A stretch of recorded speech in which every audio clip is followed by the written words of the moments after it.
Hi guys, welcome to another beer review. Bit of a special one today because this is the first of two beers that were sent to me by Oliver and Jan over at Sundef Brewing Company here in Germany. A really new brewery actually. I think they officially started in January. The guys are massive fans of hockey, even going over to the States to watch various games. And of course they're massive craft beer fans. So you mix one of their favourite pastimes with the German brewing scene at the time. The guys were a little bit sick of what they could get hold of, and they thought, you know what, we're going to brew our own beer. And that's exactly what they've done.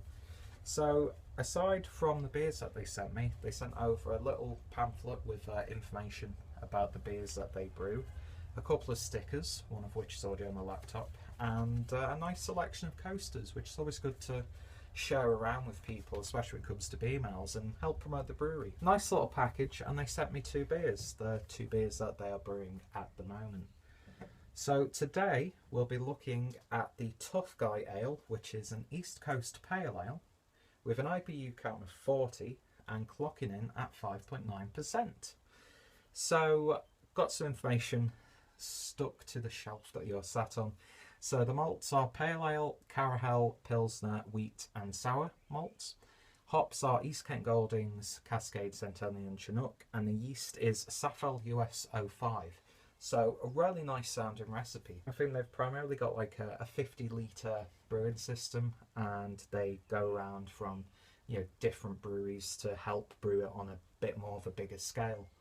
So yeah, I love this whole concept of, even though I'm not a fan of hockey myself, I love that idea of taking one hobby and then mixing it in with another hobby and then creating something potentially beautiful out of it. Interested to see this one. The fact that it's described as an East Coast Pale Ale, everyone seems to be doing West Coast IPAs here in Germany, very aggressively hopped, where sometimes it works, sometimes it doesn't. So I'm very intrigued by the style alone. So 5.9%. Artwork comes courtesy of Artseid and Mathieu Beaulieu. Apologies to those guys for, well, I definitely know I've butchered their names. Their links will be down below because I always like to promote the artists who design these labels, and yeah, they've done an absolutely fantastic job. I've been going back and forth on like Instagram messages, and they seem like two really great guys. So what more could you ask for? Well, a good beer at the end of the day. So yeah, beautifully designed. This was actually brewed over at Klufers Brauerei. Not too sure where they're based, but as always, links down below. Look at that crown.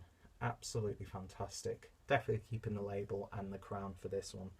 I just love the whole presentation of it all. So let's see what the beer actually tastes like. So I'll be careful with this. It's not been in the fridge too long. Anyway, let's get on with the beer, shall I? And look how that's pouring. Poured it a little bit aggressively at first, it has to be said. I won't put it all in so I can get my nose in there. But yeah, look at that. Beautifully hazy. That almost reminds me of some of these like fruit bowl New England style IPAs. It kind of reminds me. I'm instantly taken back to Tropicana from Beavertown with this one. Beautiful looking beer. It's got a real sense of murkiness to it. To me, it reminds me of like a pineapple juice. There's that real density to it. Lovely orangey tones. Lovely murk. Haze for days. And there's about just under 2 fingers worth of an ever so slightly off-white head. So yeah, looks fantastic so far. Let's see what we get on the aroma. And I'm instantly hit with that Cascade hop. I love Cascade. It's probably one of my favourite hops, and when you get a really nice punchy aroma like that, it gets you salivating already. Lovely and hoppy, not overly hoppy. It's got like an ever so slight sweetness to it. Then there's this like really nice dank, almost sour note, which I'm guessing is coming from the sour malt. Yeah, like this lovely piney residue sort of aroma. And then these lovely, gentle, juicy aromas also. It smells fantastic. It's really reminded me of a slightly less in-your-face version of like a $10 shake or a Tropicana. It's like got these lovely fruit juice aromas to it. Anyway, let's see what it tastes like. Cheers, guys. Cheers to Ollie and Ian.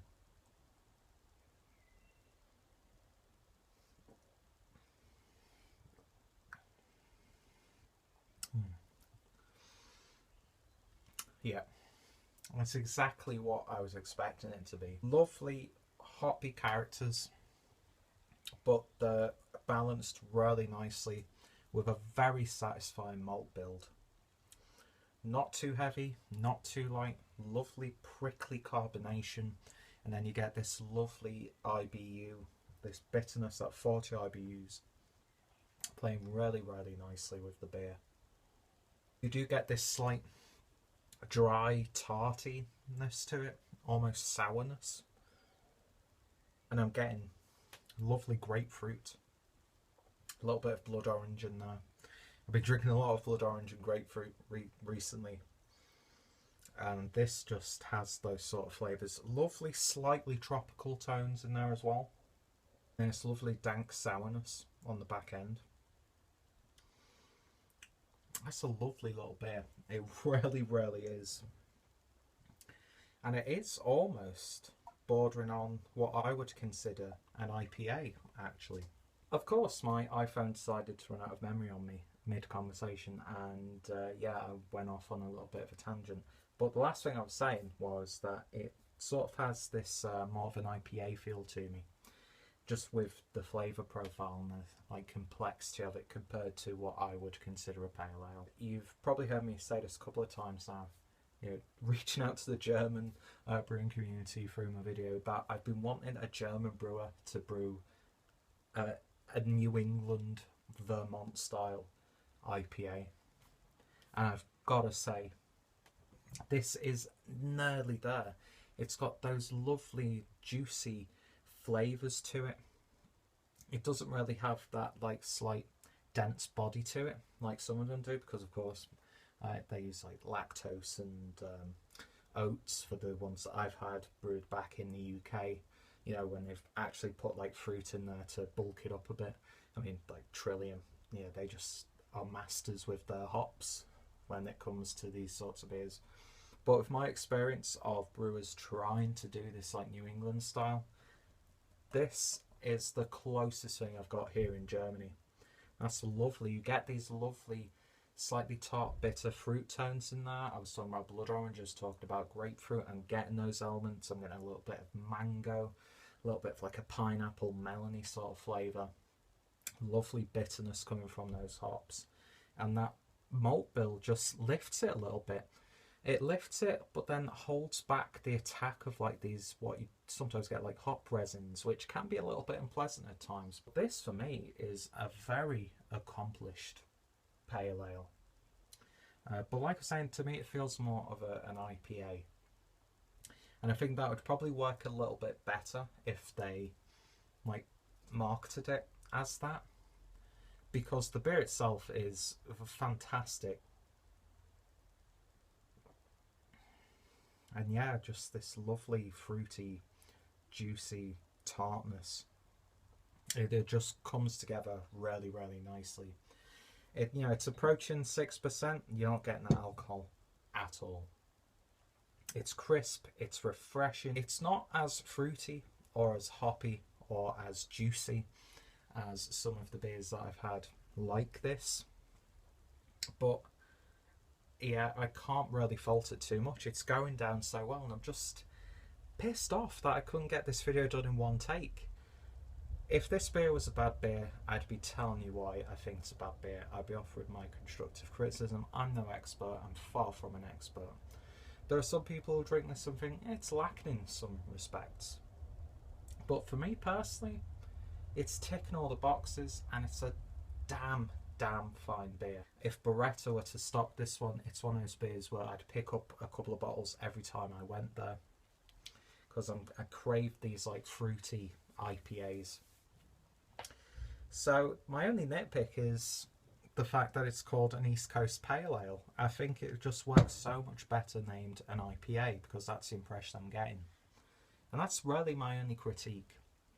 And if this is an early beer from a brewery, then God knows what their beer is going to be like 1 year, 2 years, 5 years down the line. You could definitely tell that these guys love beer, they know what they're doing, and going off this alone, they've got a very, very promising future ahead of them. I'm really, really enjoying this beer. It's fantastic stuff, and in terms of a rating, I'm going to give it a 9 out of 10. I really, really am. If they develop this beer, it can become, you know, a pitch perfect beer in my opinion. Lovely, lovely stuff. So I'm already excited by this brewery just off one beer. I've got another one, a porter, to come, which you'll be seeing in probably a couple of days time, which I'm very excited for as well. Tough Guy Ale from Sudden Death Brewing, East Coast Pale Ale. Fantastic stuff. If you get the opportunity to try it, definitely do so. Inquire about getting hold of this outside of Germany. Of course, they're in the early stages, so distribution will be fairly limited even within Germany itself.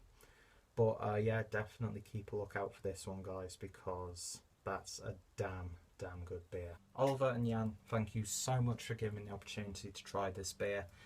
It's one that I will definitely be going to time and time again, because it's what I've been craving for, and it's nearly hitting that New England style that I've been really lacking here in Germany. And I hope people who try this in the industry try and go for these like really lovely juice bomb beers.